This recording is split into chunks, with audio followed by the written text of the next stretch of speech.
un podcast de Cooperativa.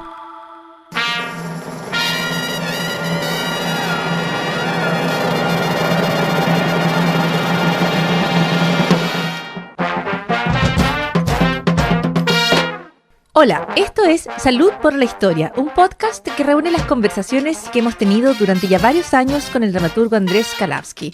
Diálogos sobre los pequeños y grandes momentos que forman nuestra historia. Hablamos de música, de inventos, de creaciones y decisiones que cambiaron nuestra vida, de aventuras y descubrimientos, de heroínas, héroes y villanías. Este es un podcast para entender cómo llegamos hasta aquí y suena como un brindis. Salud por la Historia.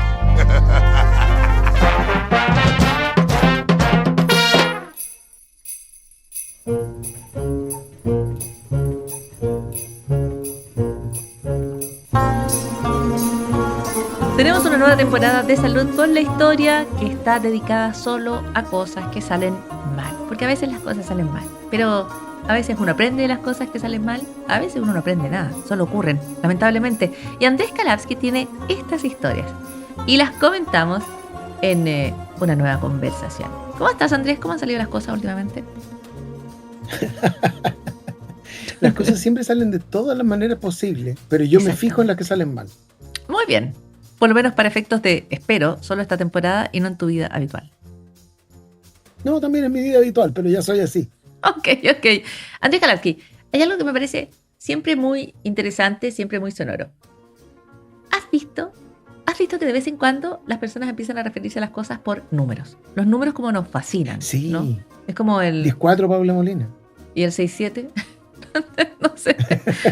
Ok. Y hoy tú vas a hablar del incidente 349. Sí, que suena como algo muy galáctico. Deberíamos poder tener música de los Expedientes Secretos X, pero no. Podemos tenerla. Sí, suena extraterrestre sobre todo. Suena como a folio, suena a caja escondida. Suena un montón de cosas misteriosas. Y sin embargo fue algo muy público. Este aquí que estamos en Manila en 1992. Ok. Inicios de los 90. Manila, que es la capital de las Filipinas, ese archipiélago, en el que Pepsi estaba tratando de aumentar su cuota de mercado. Pepsi, la bebida. Exacto. Porque históricamente Pepsi ha descubierto que Coca-Cola deja unos como bolsones de mercado sin trabajar. ¿Sí? Como algo se le escapa de vez en cuando, claro, en el planeta Tierra. Okay.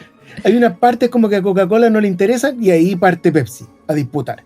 Bueno, también ha salido a disputar partes que le interesan, pero claro, no, allí donde no hay competencia, hay una oportunidad. Entonces, para Pepsi, Filipinas era un mercado relativamente inexplorado y cuando empezó una promoción, el 92, tenía algo así como un 4% de participación de mercado, o sea, era bien marginal.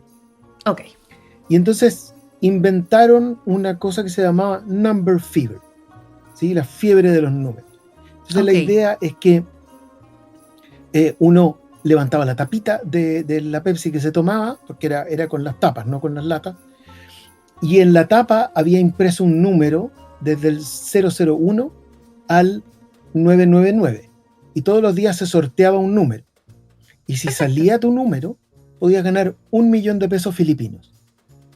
Ok, yo quiero hacer aquí que en ese momento pausa. Eran como $40,000, o sea, un montón de plata. Era un montón de plata. Quiero decir, para quienes a lo mejor no lo sepan, pero hubo un momento, sobre todo en los 90, me da la impresión, en el cual uno tenía grandes expectativas respecto a lo que podía aparecer debajo de la tapa de las cosas. Debajo de la tapa del yogur, debajo de la tapa de claro. ¿no? En la tapa era como, no era solo un es elemento cierto, para... Es una era de debajo de la tapa. Es una era de debajo de la tapa, porque la tapa tiene como una doble función. La de cubrir, sellar, proteger lo que sea que viniera dentro del envase en cuestión, pero la tapa se convertía como una fuente de sorpresa. Entonces tú abrías la tapa y mirabas debajo de la tapa. Lo primero que se hacía era mirar debajo de la tapa a ver qué traía. Y en el caso de donde tú nos estás llevando, principios de los 90, en Manila, podía venir un número mágico que te podía llevar a $40,000, lo que es una montonera de plata. Es una montonera de plata y Manila Filipinas en total, es un país muy desigual. Entonces, por supuesto, hay mucha riqueza y hay mucha pobreza. Entonces, esta idea, además de que es para efectos de promoción bien bueno, porque uno solo puede ver el interior de la tapa si uno abre la botella y entonces tiene está obligado a consumir. Y era como la idea de una especie de milagro obtenerlo. Ok, todo esto además de un país que venía de una feroz dictadura, la dictadura Claro. De los Marcos, ¿no es cierto? Y estaba como... Claro, del papá del presidente actual. Bueno, sin más lejos, de Ferdinand Marcos. Y por lo tanto, esas sociedades post-dictadura están con situaciones bien expectantes, ¿no es cierto? Me imagino el contexto en el cual se da esta posibilidad además de ganarte esta cantidad de plata tomándote una bebida. Claro, y entonces fue al principio un exitón. En muy poquito tiempo Pepsi pasó del 4% al 24% de participación de mercado. ¡Wow! O sea, estaba todo el mundo tomando Pepsi. Perfecto, un éxito. Pero un entonces... éxito. Hasta que, porque todos los días en la noche se leía en voz alta en la tele, imagínate la tele a principios de los 90, lo que era esa cuestión. Claro, como omnipresente. Era cuando a la gente le decían, claro, no vea tanta tele. Ahora a la gente le dicen como, oye, ¿por qué no ves un poco de tele? Por favor, vea tele. No, depende. Hay eventos en los cuales se ve mucha tele, como los debates presidenciales o los partidos de fútbol. Pero claro, en ese momento... Claro, o las Olimpiadas. Olimpiadas. Pero esto era como, cada noche la gente se reunía a ver el número y rezar. Y una noche salió el número 349. Y hubo celebraciones en todo Manila. ¿Cómo? Pero si ganaba uno nomás, ¿cómo iba a haber celebraciones en todo Manila? No, porque hubo un error informático. Entonces imprimieron 800.000 tapas con el número 349. ¿En vez de una? En vez de una. Entonces cuando llegaron como 500.000 personas a cobrar, no las 800.000. Llegaron como 500.000 personas a cobrar y Pepsi les dijo, no, es que las tapas están malas. No vienen con el segundo código, que es el código de seguridad, así que según las bases del concurso no les pagamos nada. Y la gente se fue a su casa tranquila porque había dejado de ganar $40,000 que... Claro, y no se sintió engañada, entonces ese fue el fin de la historia. Se fue toda la gente a su casa y se acabó la historia. No fue eso lo que ocurrió. No, bueno, lo primero que pasó es que Pepsi dijo, no, pero nosotros como, para que vean que somos súper buenos, le podemos pagar $18 a cada persona. Que para cada persona era muy poco, pero para Pepsi era un montón de plata. A ver, o sea, si te pillan en la calle y te dan como $20, bien. Pero en este caso la expectativa era muy alta. O sea, si tú sientes que te corresponde... Si tú ganaste un concurso de $40,000 y te pasan 18... No va a funcionar.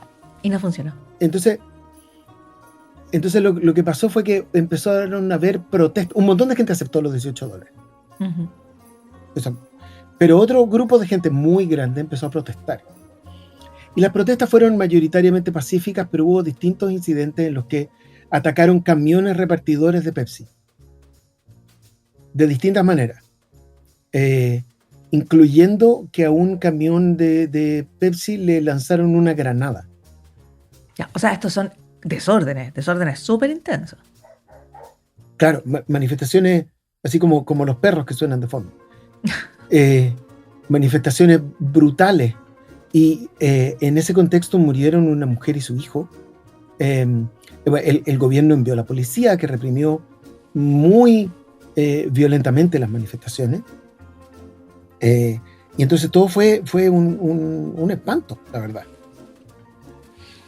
Ahora, todo el espanto tiene que ver, habían expectativas incumplidas, pero también hay una muy mala gestión de todo este proceso, ¿no? O sea, los desórdenes van avanzando y las respuestas no son oportunas, la gente se va indignando cada vez más.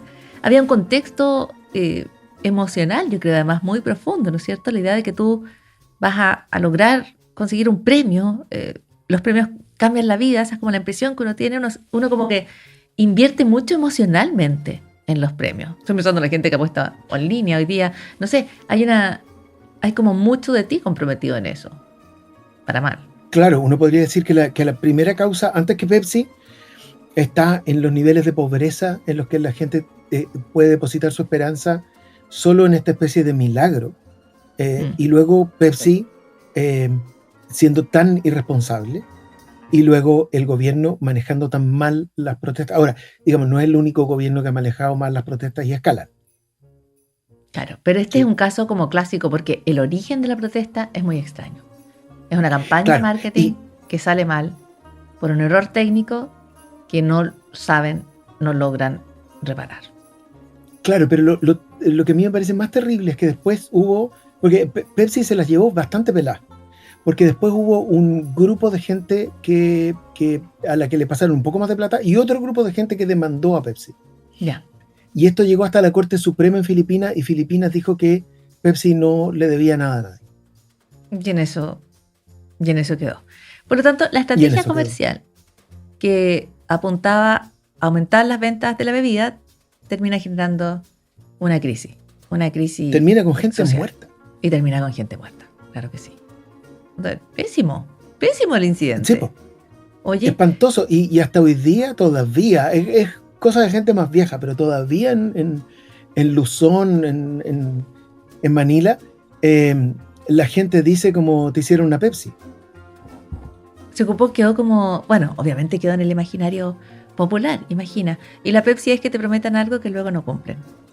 Claro, si te engañan, te hicieron una Pepsi. Entonces hay que tener harto cuidado cuando uno hace promociones para mejorar la imagen. Hay que tener harto cuidado en total con tratar de mejorar tu imagen, te diría yo. Tú puedes tratar de mejorar tu imagen y No, efectivamente no, podría... quédate con la imagen que ya tenés, porque todo va a ir para abajo. No, lo que yo creo es que no puedes prometer aquello que no estás bien preparado para cumplir. Porque podían cumplir, pero tenía que existir rigor en la forma de cumplimiento. Y eso no está. O sea, un error y todo se fue hacia donde terminó, digamos. A convertir Claro, en un uno de los error y casos después, como más sonados de error de publicidad, de marketing, de manejo de crisis. Es sí, como sobre todo de manejo un de ejemplo de crisis, todo lo que porque, sale mal, ¿sí, no? sí, pues porque no es solo un error, sino que como tú decías, después el manejo de la crisis fue muy malo. No fueron capaces de decir, ¿saben qué? Lo hicimos súper mal. Mm. Sí, Oye, porque el esta cosa de, incidente... como gesto de buena voluntad, como dijo una persona en una discusión una vez, que estábamos en un grupo de trabajo, y dijo, bueno, si me equivoqué, quizás perdón. No, así no funciona, claro. Pero también yo creo que esa expectativa, esa como esperanza desmedida que se instala en los concursos, en el azar, en la suerte, en los lugares cuando la economía no funciona, cuando las situaciones son precarias, ¿no? Chile ha vivido en momentos históricos así, en los cuales la apuesta es al milagro, porque crees que eso es lo único que va a poder como ofrecerte una salida. Y yo creo que eso hace de la crisis algo tan profundo en el caso 349 en Filipinas, ¿o no? Sí, pues, sí, es que, claro, si la gente es la única esperanza que tiene. Entonces, eso es muy dramático de base.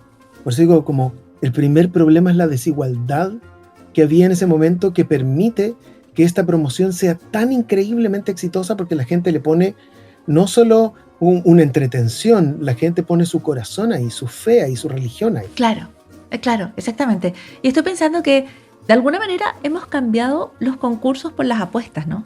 De alguna manera como en el imaginario, quiero decir. Porque el concurso es como la esperanza de un milagro que va a cambiar tu devenir.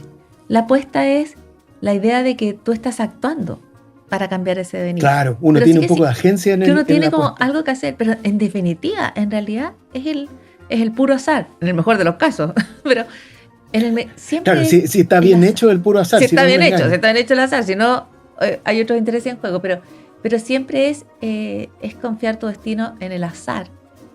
Y el azar, como lo sabe alguien que ha estudiado las tragedias griegas, es una cuestión muy complicada para El confiarle azar no todo. está de tu parte, te diría yo. Nunca está de tu parte, nunca está jugando contigo. El incidente 349 en Filipinas del año 1992 es otro gran ejemplo histórico de las cosas cuando salen mal. Y lo trajo Andrés Kalavsky para la conversación. Muchísimas gracias, Andrés. Ya, yo voy a ir a revisar lo que me salió debajo de la tapa. A mirar las tapitas, a juntar tapitas. Hasta Ya. la próxima. Chao. Chao.